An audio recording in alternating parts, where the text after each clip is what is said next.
Hello my friends, this is really about design. This is the free hub body which we need to undo with such a tool.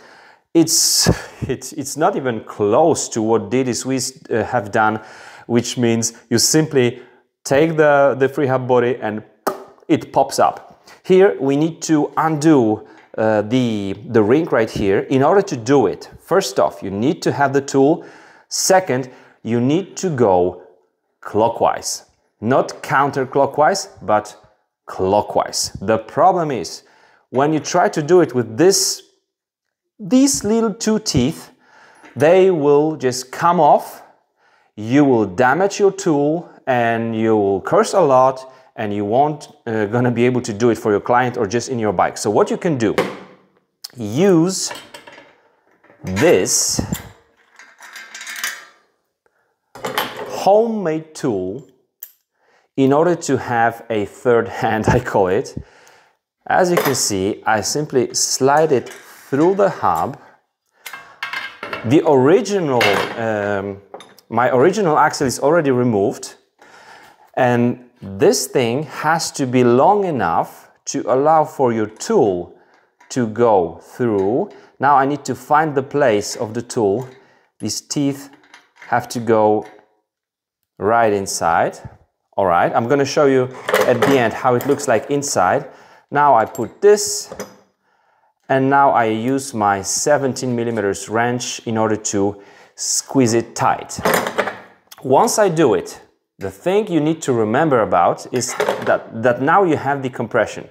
So the only thing you want to do right now is to feel that you have undone that first move of your free hub body ring, because this will stop your free hub body from going outwards, and you want it. So when it's done, you undo your nut by maybe half a turn, little more than half a turn, and then you go again clockwise, a little bit more.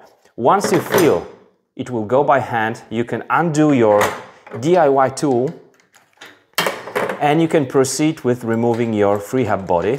Now it will be very, very easy. If it's tight, even when you have already your DIY tool on, if it's really tight, you can simply put your wheel against the wall and then try to do that first move. I'm going to show you how it looks like. This is it. All right, you can see those two places like grooves where these teeth have to go. So you need this tool. This tool you're gonna need. Using a hammer and a screwdriver sometimes works. Very often you will damage the screwdriver and the ring, because usually when you have to do the service of the free hub body, it's already like thousands of kilometers in riding, so it will be pretty tight. So the tool, it's a rubbish tool because it's rubbish engineering, like that. And now I'm undoing my ring, and then I'm able to remove the free hub body with its many little balls and service it. That's the way I do it, and it works 100% of the cases. Thanks for watching. See ya.